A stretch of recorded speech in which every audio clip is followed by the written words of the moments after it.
Chapter 7 Structural Organization in Animals. In the preceding chapters, you came across a large variety of the organisms, both unicellular and multicellular, of the animal kingdom. In unicellular organisms, all the functions like digestion, respiration, and reproduction are performed by a single cell. In the complex body of multicellular animals, the same basic functions are carried out by different groups of cells in a well organized manner. The body of a simple organism like Hydra is made up of different types of cells, and the number of cells in each type can be in thousands. The human body is composed of billions of cells to perform various functions. How do these cells in the body work together? In multicellular animals, a group of similar cells along with the intercellular substances perform a specific function. Such an organization is called a tissue. You may be surprised to know that all the complex animals consist of only four basic types of the tissues. These tissues are organized in specific proportion and pattern to form an organ like stomach, lung, heart, and kidney.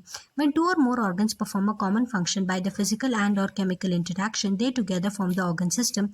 Example, the digestive system, respiratory system, etc. Cells, tissues, organs, and organ systems split up the work in a way that exhibits division of labor and contribute to the survival of the body as a whole.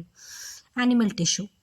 The structure of the cells vary according to their function. Therefore, the tissues are different and are broadly classified into four types. 1. Epithelial, 2. Connective, 3. Muscular, and 4 is the neural. Epithelial tissue.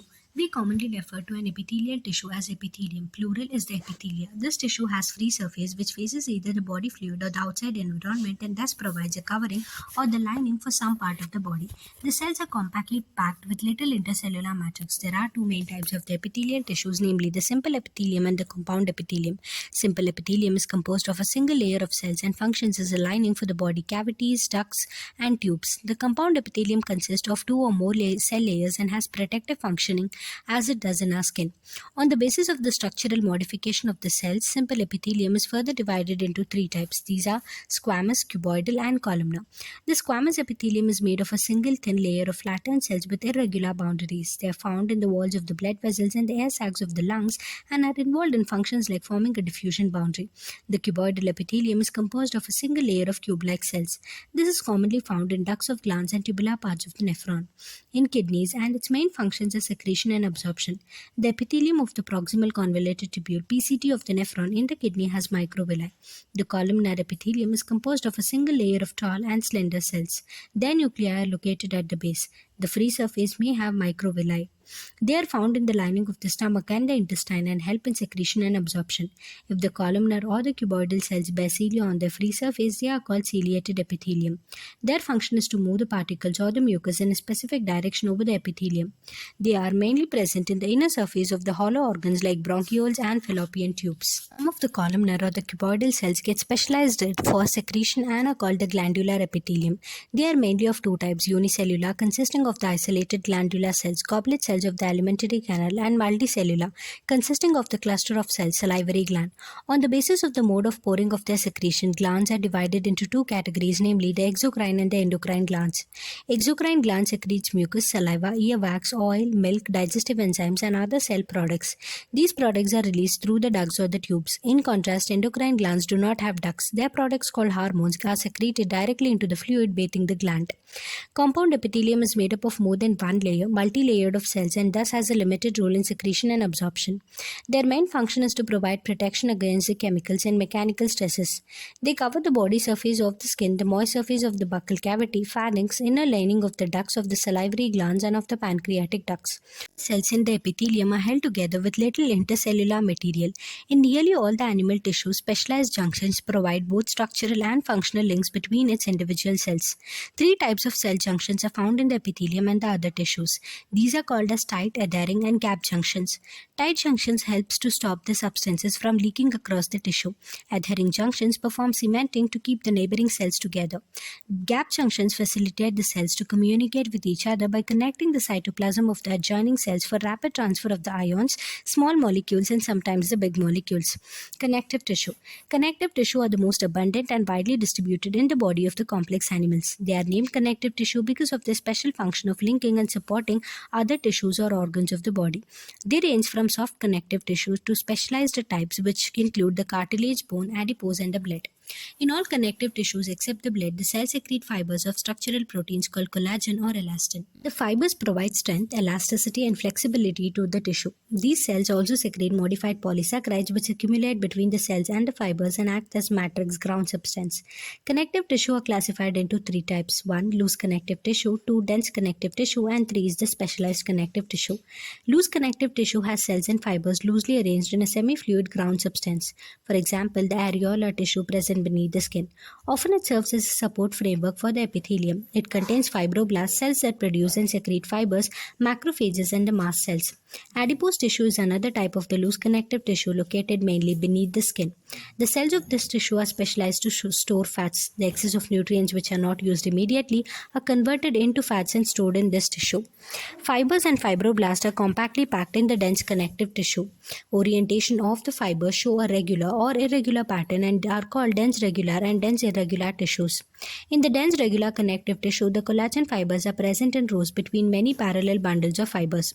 Tendons which attach the skeletal muscles to the bones and ligaments which attach one bone to another are examples of this tissue. Dense irregular connective tissue has fibroblasts and many fibers, mostly collagen, that are oriented differently. This tissue is present in the skin. Cartilage, bones, and blood are the various types of the specialized connective tissue. The intercellular material of the cartilage is solid and pliable and resists compression. Cells of this tissue, chondrocytes, are enclosed in small cavities within the matrix secreted by them. Most of the cartilages in the vertebrate embryos are replaced by bones in the adults. Cartilage is present in the tip of the nose, outer ear joints, between the adjacent bones of the vertebral column, limbs, and hands in adults. Bones have hard and non-pliable ground substance rich in calcium salts and collagen fibers which give bone its strength. It is a main tissue that provides structural frame to the body. Bones support and protect the softer tissues and the organs. The bone cells, osteocytes, are present in the spaces called lacunae. Limb bones such as the long bones of the leg serve weight-bearing functions. They also interact with the skeletal muscles attached to them to bring about movements. The bone marrow in some bones is the site of production of the blood cells. Blood is a fluid connective tissue containing the plasma, red blood cells RBC, white blood cells WBC, and platelets. It is the main circulating fluid that helps in the transport of the various substances. You will learn more about blood in chapters 17 and 18. Muscle tissue. Each muscle is made up of many long cylindrical fibers arranged in parallel arrays. These fibers are composed of numerous fine fibrils called myofibrils. Muscle fibers contract, shorten in response to stimulation, then relax, lengthen, and return to their uncontracted state in a coordinated fashion. Their action moves the body to adjust to the changes in the environment and to maintain the positions of the various parts of the body. In general, muscles play an active role in all the movements of the body. Muscles are of three types: skeletal, smooth, and cardiac. Skeletal muscle tissue is closely attached to the skeletal bones. In a typical muscle such as the biceps, striated striped skeletal muscle fibers are bundled together in a parallel fashion. A sheath of the tough connective tissue encloses the several bundles of the muscle fibers. The smooth muscle fibers taper at both the ends, fusiform, and do not show striations. Cell junctions hold them together and they are bundled together in a connective tissue sheath. The wall of the internal organs such as the blood vessels, stomach, and the intestine contain this type of the muscle tissue. Smooth muscles are involuntary as their functioning cannot be directly controlled.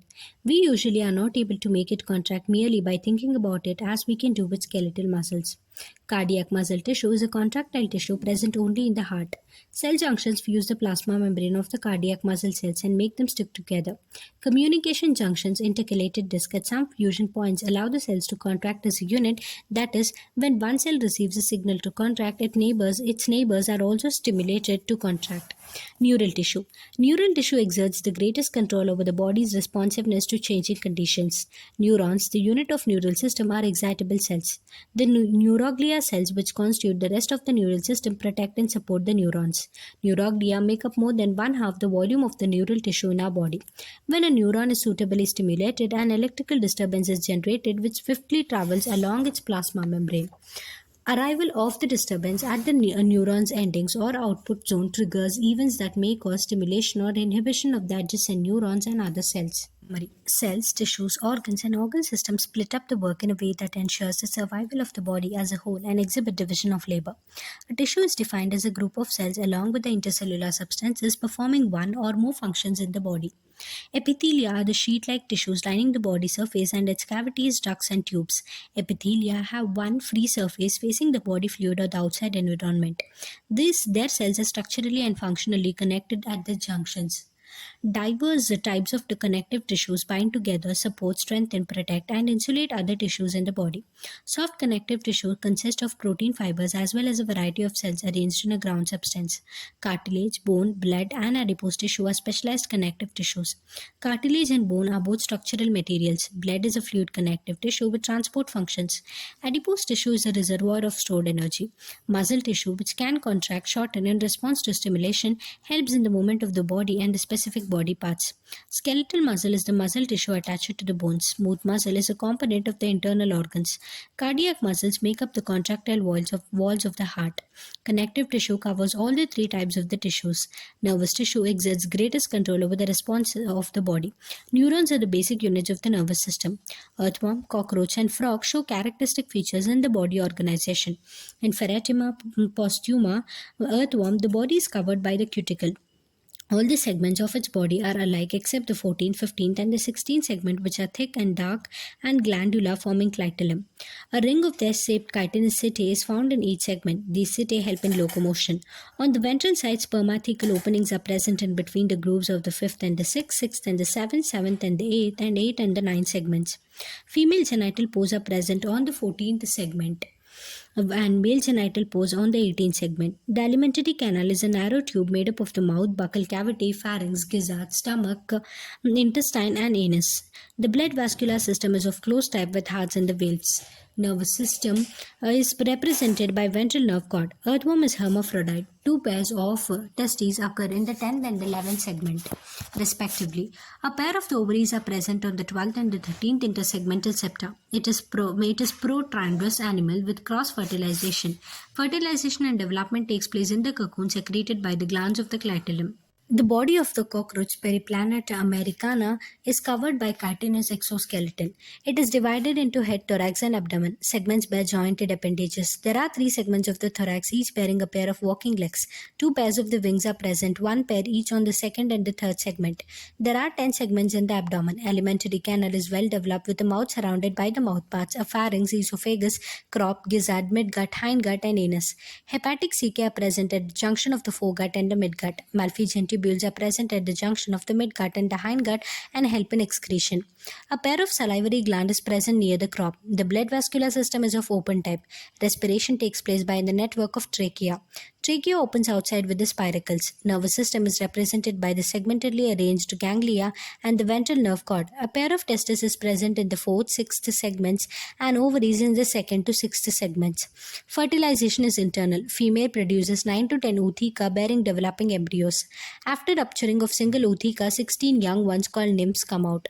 The Indian bullfrog, Rana tigrina, is the common frog found in India. Body is covered by skin. Mucous glands are present in the skin, which is highly vascularized and helps in respiration in water and on land. Body is divisible into head and tongue. A muscular tongue is present, which is bilobed at the tip and is used in capturing the prey. The alimentary canal consists of the esophagus, stomach, intestine, and rectum, which opens into the cloaca. The main digestive glands are liver and pancreas. It can respire in water through the skin and through lungs on the land. Circulatory system is closed with the single circulation. RBCs are nucleated. Nervous system is organized into central, peripheral, and autonomic. The organs of urinogenital system are kidneys and urinogenital ducts which open into the cloaca. The male reproductive organ is a pair of testes. The female reproductive organ is a pair of ovaries. A female lays 2,500 to 3,000 ova at a time. The fertilization and development are external. The eggs hatch into the tadpoles which metamorphose into frogs. Thank you.